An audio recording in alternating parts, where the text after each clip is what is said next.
बिस्मिल्लाहिर्रहमानिर्रहीम। फरमान मुस्तफ़ा सल्लल्लाहु तआला अलैहि वसल्लम, तुम्हारा मुझ पर दुरूद पाक पढ़ना तुम्हारे लिए तहारत है। सल्लु अलल हबीब सल्लल्लाहु अलैहि मोहम्मद सल्लल्लाहु अलैहि वसल्लम। मुस्कुराना अजीम सुन्नत व मालिक अतारी नूरी दवा खाने की तरफ से। और आप देख रहे हैं मुजरब नुस्खे, एक जड़ी बूटी की फ़ायदे लेकर आया हूँ जिसका नाम है बदारी कंद। बदारी कंद सुनेंगे कि इसकी हैबत क्या है, शक्ल क्या है, मजाज क्या है, इसके अफ़ाल क्या हैं, किसके लिए ये अच्छी है, किन के लिए अच्छी नहीं है, इसमें क्या क्या चीज़ें पाई जाती हैं ना, अज्जा क्या होती हैं। देखो, जब तक कुछ जड़ी बूटी के आपको पहचाना ना होगी तो उसको इस्तेमाल करना बेवकूफ़ी होती है। मैं इसकी तस्वीर भी लगा दूँगा। लेकिन जिस तरह बर्फ़ी होती है ना, बर्फ़ी की तरह सफ़ेद, यानी इस तरह ही समझ लें आप, वो बड़ी खूबसूरत होती है।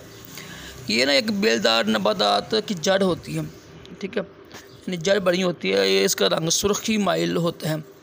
इसके पत्ते जो होते हैं ना, अरवी के पत्तों की तरह होते हैं।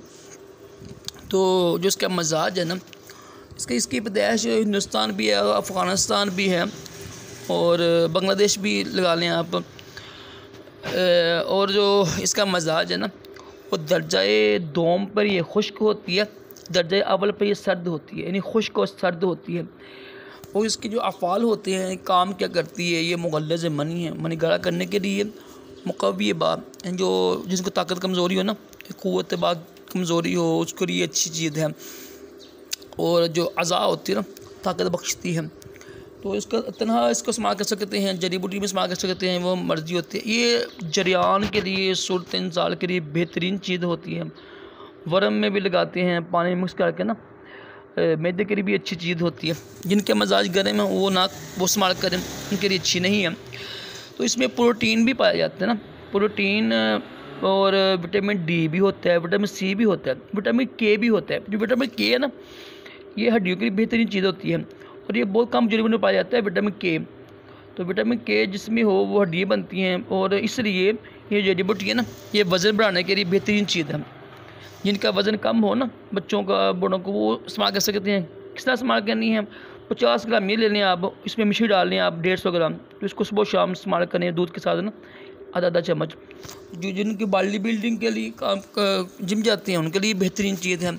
जिनको जरियान है, जिनके जो अज़ा होती है ना, जोड़ों में दर्द होता है, कमर दर्द होता है, उनके लिए बेहतरीन चीज़ है। हिप का दर्द होता है ना, उसके लिए बेहतरीन चीज़ है। तो हड्डियाँ मजबूत करती है, हड्डियों के लिए अच्छी है।